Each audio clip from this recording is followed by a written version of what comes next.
Super Église et les détectives en action. Nous avons une question. Quel est le plan de Dieu? Un plan pour qui? Un plan pour toi?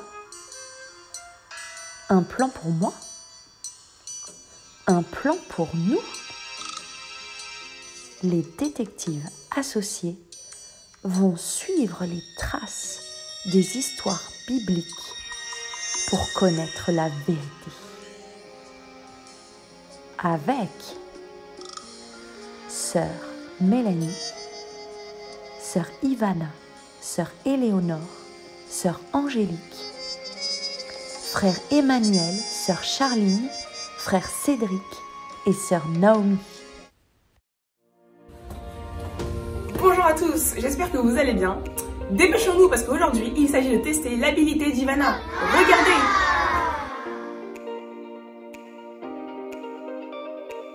Ok, salut tout le monde. Aujourd'hui, on va encore tester mon agilité et je compte bien réussir.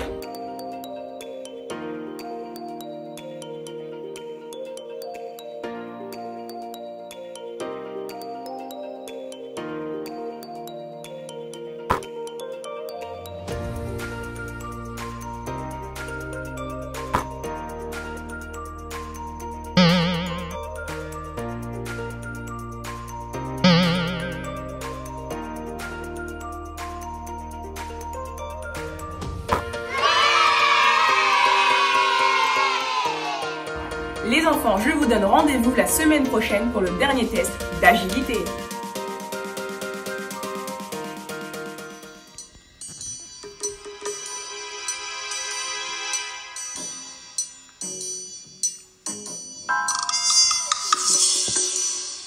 Bonjour les enfants, j'espère que vous allez bien. Je suis là pour vous rappeler l'énigme de la semaine dernière. Ma clé n'ouvre aucune porte. Qui suis-je? La réponse est une portée de musique.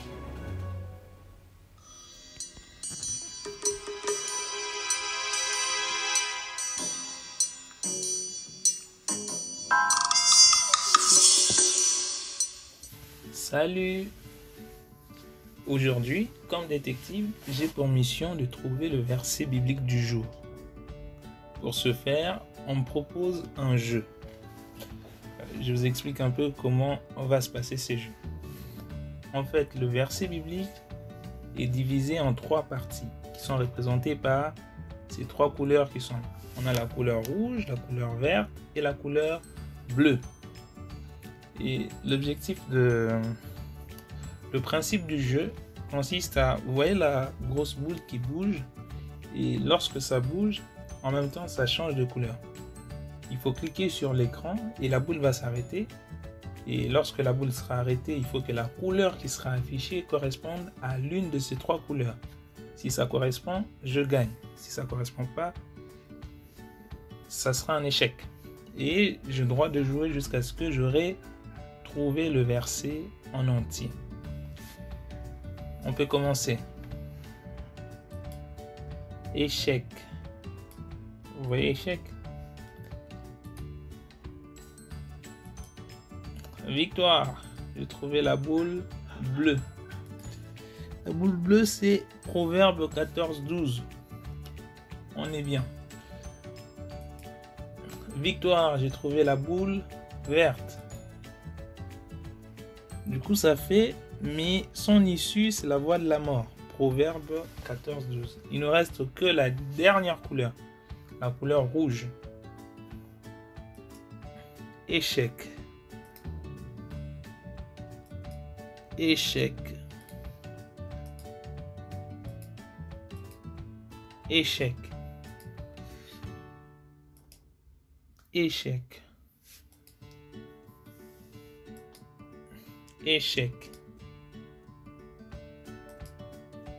Encore échec. Encore échec. Victoire. J'ai la boule rouge. Ah, j'ai une félicitation. J'ai trouvé le verset.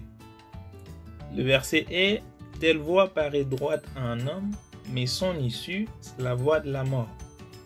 Proverbe 14, verset 12.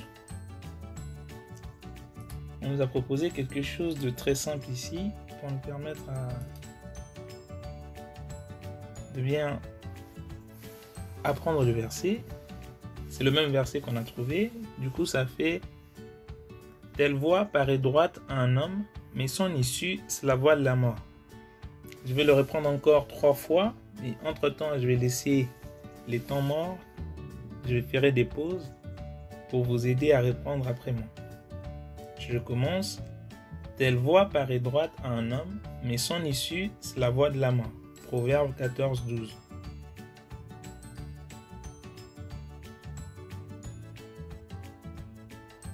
Je reprends. Telle voie paraît droite à un homme, mais son issue, c'est la voie de la mort. Proverbe 14, 12.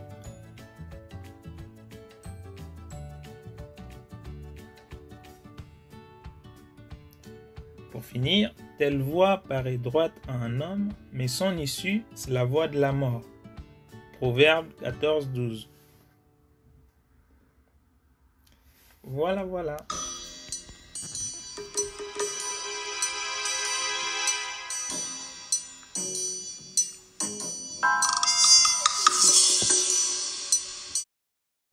Depuis quelque temps, je me pose une question. Pourquoi aujourd'hui, on parle plusieurs langues comme le français, l'anglais, l'espagnol, alors que quand Dieu a créé Adam et Ève, il parlait une seule et même langue? Est-ce que vous vous êtes déjà posé la question? Est-ce que ça fait partie du plan de Dieu? Bon, pour le savoir, nous allons mener notre petite enquête dans la Bible. Genèse chapitre 11. Allons-y!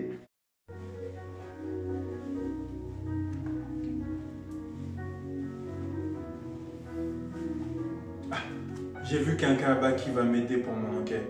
Je vais aller l'interroger. Suivez-moi. Bonjour. Je me pose une question. Moi, à mon époque, les hommes parlent plusieurs langues différentes.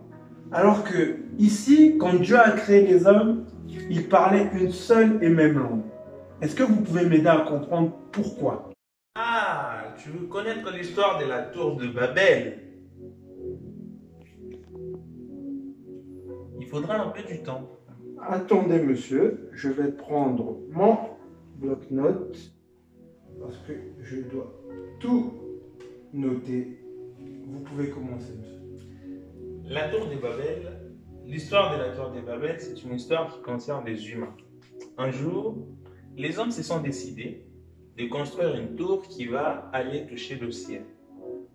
Ils étaient tous d'accord et déterminés pour le faire.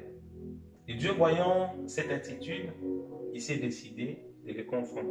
D'où, à partir de là, on a vu, il y a eu apparition de plusieurs langues. Mais pourquoi c'est arrivé? Parce que le plan que les hommes ont voulu faire, ce n'était pas dans le plan de Dieu. D'accord. Donc, c'est parce qu'ils n'ont pas respecté le plan de Dieu que Dieu a décidé de les confondre. Exactement. En leur faisant parler plusieurs langues différentes. Là, tu comprends. Pour qu'ils ne puissent pas se comprendre, pour qu'ils ne puissent pas réussir leur projet. Exact. D'accord. Merci, monsieur. En tout cas, vous m'avez beaucoup aidé.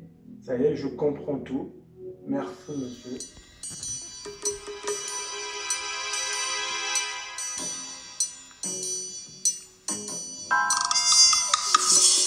C'est encore moi.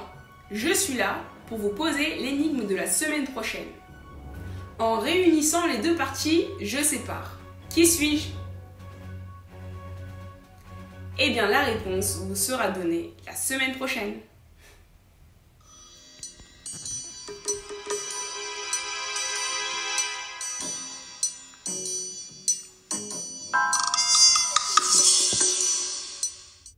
Je suis là pour la conclusion du message sur la tour de Babel. Comme enfants de Dieu, ce que nous pouvons retenir dans cette histoire biblique est qu'il est important pour nous, enfants de Dieu, de toujours chercher, rechercher le plan de Dieu pour notre vie. dans tous les domaines de notre vie, que ce soit à l'école, à la maison. On doit, avant de faire quoi que ce soit, chercher la volonté de Dieu, chercher le plan de Dieu pour nos vies, le plan de Dieu pour nos familles, le plan de Dieu pour notre Église, le plan de Dieu pour nos amis. Le plan de Dieu, c'est le plan qui contient la vie. Si nous permettons de mettre en place ou de faire le plan qui n'est pas le plan de Dieu, c'est-à-dire notre plan, au lieu de faire le plan de Dieu, nous serons semblables à ces hommes de la tour de Babel qui ont construit la tour qui n'était pas dans le plan de Dieu. Ce n'était pas dans la volonté de Dieu. C'est pourquoi Dieu les a confondus. Donc, on risquerait d'être confondus comme ces hommes. Il est important pour nous, comme détective encore une fois de plus, de comprendre l'utilité du plan de Dieu pour nous et savoir que Dieu a toujours un plan pour nous. Et notre objectif, ce sera, surtout toute cette année, chercher à comprendre ce plan dont Dieu a pour nous. C'est pourquoi j'aimerais compris Dieu qui nous aide à toujours rechercher ce plan, à toujours compter sur le plan de Dieu avant de faire tout ce qu'on veut, tout ce qu'on peut, qu'on ait en nous le réflexe de son plan dans nos cœurs. Prions tous au nom de Jésus. Seigneur Jésus, Dieu de gloire, Dieu Tout-Puissant, nous te disons merci.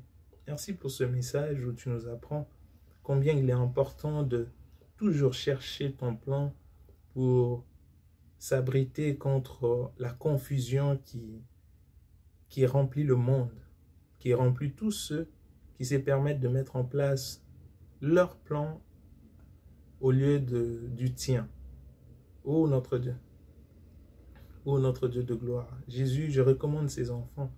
Nous voulons que tu aides ces enfants. Nous voulons que tu nous aides tous à avoir un cœur cherchant ta parole, un cœur cherchant ta volonté, un cœur qui cherche ta volonté, un cœur qui cherche ton plan, a priori, faire de toi la priorité de priorité, faire de ton plan la priorité de nos cœurs.